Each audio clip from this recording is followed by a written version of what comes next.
We have some winners for you for the Game Awards 2016. It is officially that time of year when everyone ever is going to be giving you their top games of the year, including myself.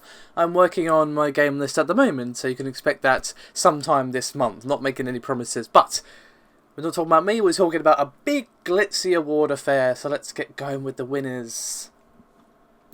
So basically what I'm going to do is I'm going to read the category and the winner and who they won out against. I think that's a fair way to do it. So, Game of the Year is Overwatch, and they won out against Doom, Inside, Titanfall 2 and Uncharted 4.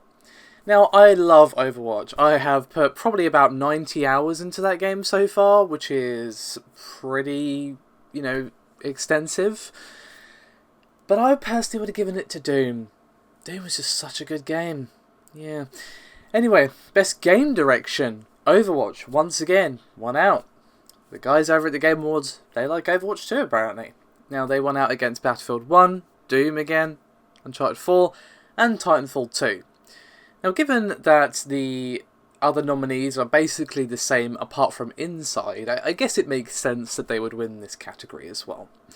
So, Best Narrative went to Uncharted 4, A Thief's End, and they won out against Firewatch, Inside, Mafia 3, and Oxenfree.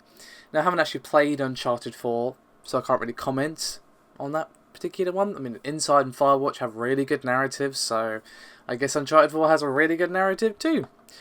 Best Art Direction winner was Inside. Very, very, very well deserved. That game is very grim looking, but the style that it's going for, it achieves brilliantly. And it still looks nice, even if it looks very sort of depressing and appropriately grim for the things going on around you. Now, they won out against Abzu, Firewatch, Overwatch, and Uncharted 4. That's some pretty stiff competition. I mean, Abzu is absolutely stunning, as is Firewatch, and of course Overwatch is no slouch either. So, they beat off some tough competition there, phrasing. But I would say it is very well deserved. So, Best Music/Sound Design went to Doom. Absolutely. Now, they won out against Battlefield 1, Inside, Res Infinite, and Thumper. Now, out of those, I've only really played Inside and Battlefield 1, so I can't really comment on if Thumper perhaps was spurned. I've heard a lot of good things about Thumper, but I haven't played it. However, Doom's music was amazing. The soundtrack is so good, so I do agree with that. So, Best Performance was won by Nolan North as Nathan Drake in Uncharted 4. And he won out against Alex Hernandez as Lincoln Clay in Mafia 3, Cissy Jones as Delilah in Firewatch, Emily Rose as Elena in Uncharted 4, Rich Sommer as Henry, Firewatch, and Troy Baker as Sam Drake from Uncharted 4. So, Nolan North, once again, proving why he's a banner voice actor. Personally, I would have given it to one of the guys from Firewatch, as their voice acting absolutely made that game. Now, Games for Impact went to That Dragon Cancer, and they won out against 1979 Revolution, Blockhood, Orwell, and Sea Hero Quest. I would say that's well deserved. While it's not a perfect game at all, it has a lot of problems, it definitely has an impact. So, Best Independent Game. Once again, very well deserved winner in the form of Inside, and they won out against Firewatch, Hyperlight Drifter, Stardew Valley, and The Witness. Now, Firewatch is pretty good, but I wouldn't give it the best award, really, because gameplay-wise it is fairly, just a walking simulator with some gameplay elements, but still, Inside I would say, absolutely. Best Mobile Handheld Game, you could probably guess which one this is going to be before I even say it, but it is indeed Pokemon Go. And they won out against Clash Royale, Fire Emblem Fates, Monster Hunter Generations, and Severed. Now, I've only really played a couple of hours Pokemon Go before I uninstalled it, so I didn't really find it all that amazing, to be honest, and I haven't played any of the others, so let me know your thoughts on that one. Best VR Game went to Res Infinite, and they won out against Thumper, Job Simulator, Eve Valkyrie, and Batman Arkham VR. Not played any of those, because I don't have a VR headset yet. So there you go. Best Action Game. Now, this went to Doom. Yes. And it won out against Battlefield 1, Gears of War 4, Overwatch, and Titanfall 2. That's a little bit strange, because while absolutely Doom, I would give that award to Doom as well, but Overwatch won the Game of the Year, but it's not the best action game? It is a little strange, but still. It could either gone to Doom or Overwatch, really. The other games in the category are pretty damn good, but Doom, one of the games of the year, so... So, Best Action Adventure Game went to Dishonored 2, and they won out against Hitman, Hyperlight Drifter, Ratchet and Clank, and Uncharted 4. Yep, I would agree with that. Dishonored 2 is a pretty nice improvement on the first one, and I loved the first one. Not to say the others are bad games, because they are absolutely not, but Dishonored 2 is fantastic. Best RPG. Now, this one I do disagree with, because it went to The Witcher 3 Wild Hunt Blood and Wine expansion. Why do I disagree? Because one of the other nominees was Dark Souls 3, and that's the one I would have given it to. We also have Deus Ex Mankind Divided, Legion, and Xenoblade Chronicles X.